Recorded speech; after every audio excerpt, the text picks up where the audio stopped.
గురుగారు జనవరి 13వ తారీఖు పౌర్ణమి భోగి ఆ రోజు పుష్యమాసము చాలా శక్తివంతమైన రోజు ఎన్నో యోగములతో కూడుకున్నదని విన్నాను అది కూడా 110 సంవత్సరాల్లో వచ్చేటువంటి ఏకైక రోజు ఇది ఇలాంటి తిథి రావడం అనేది ఒక్క రోజే అంటున్నారు అయితే ఇంత విశేషవంతమైన రోజు ఒకటి దాంతో పాటుగా గత జన్మ పాపాలు కానీ తెలిసి తెలియక చేసిన పొరపాట్లు కానీ ఇవన్నీ తొలగిపోవాలంటే గనక ఎటువంటి పరిహారాలు చేసుకోవాలి ఈ రోజున తెలియచేస్తారా?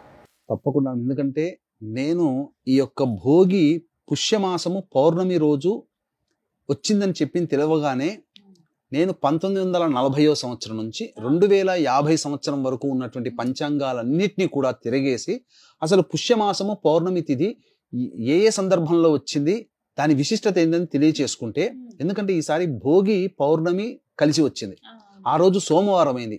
విశేషం ఏంటంటే ఆరుద్ర నక్షత్రం ఉంది, ఈశ్వరుని నక్షత్రం. అంటే మనకు శాస్త్రంలో ఎక్కడ చెప్పబడిపోయినా తమిళనాడు ప్రాంతం నుంచి మనకు ఆనవాయితీగా వస్తుంది. పౌర్ణమి తిథి ఆరుద్ర నక్షత్రం సోమవారం కలిసి వస్తే శివముక్కోటి అని అంటారు. అంటే కోటి పౌర్ణమిలు చూసినటువంటి పుణ్య ఫలితము, కోటి పౌర్ణమిలలో ఈశ్వరుని ఆరాధన చేస్తే ఎంత పుణ్య ఫలితం వస్తుందో అంతటి పుణ్య ఫలితం ఈ ఒక్క రోజునే వస్తుంది. అందున మన అదృష్టం ప్రకారము 1940 నుంచి 2050వ సంవత్సరం వరకు చూస్తే ఈ ఒకే ఒక్క రోజు వచ్చిందమ్మా. దాదాపుగా నేను సెలెక్ట్ చేసి పెట్టి ఉన్నాను. పౌర్ణమి తిథి మండే వచ్చిన సందర్భాలు 18 ఉన్నాయి పుష్యమాసంలో, కానీ ఆరుద్ర నక్షత్రంతో వచ్చినవి 2. అది ఎప్పుడు 91లో వచ్చింది, కానీ రాత్రిపూట పౌర్ణమి లేదు. తర్వాత 98లో వచ్చింది, అది కూడా ఉదయం 7:42 వరకే ఉంది ఆరుద్ర నక్షత్రం, రాత్రి 10:40 వరకు ఉంది, అంటే పూర్తి రాత్రి పౌర్ణమి లేదు. తర్వాత ఈ యొక్క సంబంధించినటువంటి 2042లో ఉంది, కానీ పౌర్ణమి ఆరుద్ర మధ్యాహ్నానికి వెళ్ళిపోతున్నాయి. అంటే పౌర్ణమి రాత్రి పూర్తిగా, ఆరుద్ర నక్షత్రం 12:20 మధ్యాహ్నాన్నిగా, సోమవారముగా, పుష్యమాసముగా ఉన్నది ఈ 110 సంవత్సరాల్లో ఈ ఒక్కరోజు మాత్రమే. కాబట్టి ఈశ్వరుని గనక సృష్టి స్థితి లయకారకాలలో లయకారకుడు పరమేశ్వరుడు. కాబట్టి మనకి ఏది జరగాలన్నా, ఈ కార్యక్రమం మనం చేయాలన్నా, ప్రేక్షకులు చూడాలన్నా శివాజ్ఞ. కాబట్టి శివానుగ్రహం ఉన్నవాళ్ళు మాత్రమే ఈ వీడియో చూస్తారు. కాబట్టి ఈ రోజున తెల్లవారుజామున్నే చేయాల్సినటువంటి విధి ఈశ్వరానుగ్రహం కోసం 3 గంటలకల్లా లేచి కాలకృత్యాదులు తీర్చుకొని చక్కగా శివచిత్ర పరివారానికి పటానికి పూలమాల వేసి ఆవునేతితో కానీ నువ్వుల నూనెతో కానీ దీపారాధన చేసి శివ సహస్రనామ పారాయణం చెయ్యాలి. ఆ రోజున ఆరుద్ర నక్షత్రం ఉంది కదమ్మా, సోమవారం అయింది కదా, పౌర్ణమి తిథి కదా, ఒక్కసారే కదా, ఈ ఒక్క సంవత్సరమే కదా వచ్చేది.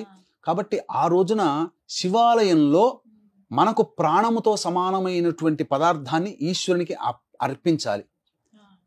కాబట్టి వీక్షించేటువంటి ప్రేక్షకులు కూడా ఈ యొక్క అత్యద్భుతమైనటువంటి అలభ్య పుణ్యతిథిని అనుసరించి ఈ జనవరి 13వ తారీఖు రోజున మధ్యాహ్నం 3 గంటలకి గత జన్మ కర్మదోష నివారణాలు, శనిదోష నివారణ హోమాలు, అలాగే 18 రకాల విద్య, వివాహ, ఉద్యోగ, దాంపత్య, సంతాన, అనారోగ్య సమస్యలకి 18 రకాల హోమాలు 1500 రూపాయలకి మధ్యాహ్నం 3 గంటలకి ప్రారంభం చేస్తున్నాం.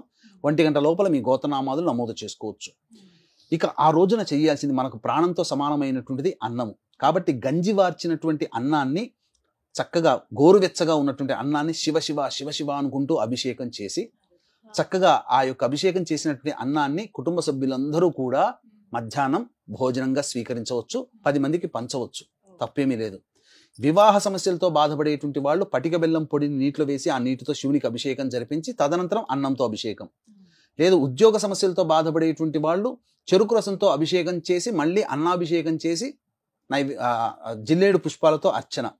అలాగే సకల దారిద్ర్యంతో బాధపడేటువంటి వాళ్ళు పంచామృతాలతో అభిషేకం చేసి అన్నాభిషేకం చేసి మారేడు దళాలతో అర్చన. ఇలా చేసుకుంటూ వెళితే ఖచ్చితంగా వాళ్ళకు ఉన్నటువంటి సమస్యలు తీరిపోతాయి. 1,000,000 సార్లు శివుణ్ణి ఉపాసన చేసిన, 1,000,000 సార్లు శివుడికి అభిషేకం చేస్తే ఎంత పుణ్య ఫలితం వస్తుందో ఈ శివముక్కోటి ఈ ఒక్క రోజున చేయడం వల్ల అంతటి పుణ్యం వస్తుందమ్మా. నేను మొట్టమొదలుగా ఈ విషయం అందరికీ తెలియచేస్తున్నాను, ఎందుకంటే ఇంత రీసెర్చ్ చేశానమ్మా. దాదాపు 2-3 గంటలు కూర్చొని రీసెర్చ్ చేస్తే తప్ప ఇంతటి అన్నీ కలిసినాయి. పుష్యమాసము, పౌర్ణమి తిథి, ఆరుద్ర నక్షత్రం, సోమవారం, పైగా పౌర్ణమి రాత్రంతా ఉండడం, మధ్యాహ్నం అపరాహ్న సమయం వరకు ఆరుద్ర నక్షత్రం ఉండడం, ఇవన్నీ 110 సంవత్సరాల్లో ఏ రోజు లేదు. ఈ 2025వ సంవత్సరం 13వ తారీఖు భోగి కూడా అయింది. కాబట్టి ఆ యొక్క కాశీ విశ్వేశ్వరునికి భోగ హారతి, భోగ అనేటువంటిది చేస్తారు. అటువంటి భోగి పండుగ రోజున మనం చేస్తే చాలా పుణ్య ఫలితం అమ్మా. అంతటి పుణ్యాన్ని మనం మాటల్లో వర్ణించలేము. మనకు దేవతానుగ్రహం కలిగేది ఇట్లాంటి పుణ్యతిథుల్లోనే. కాబట్టి ఈ విషయాన్ని వీక్షించేటువంటి ప్రేక్షకులు అందరూ కూడా మీ యొక్క బంధువులకి, స్నేహితులకి షేర్ చేయండి. ఈ యొక్క కార్యక్రమాన్ని చక్కగా అందరికీ తెలియచేయండి. వాళ్ళు పొందిన పుణ్యంలో మీకు వస్తుంది. చక్కగా మంత్రానుగ్రహం, దేవతానుగ్రహం కావాలి అనుకుంటే మధ్యాహ్నం 3 గంటలకి ఆ రోజున జరిగే సర్వదోష నివారణ హోమాల్లో మీ గోత్రనామాదులు నమోదు చేసుకోవచ్చు. చక్కగా వివరించారండి. నమస్కారం. సర్వశ్రీ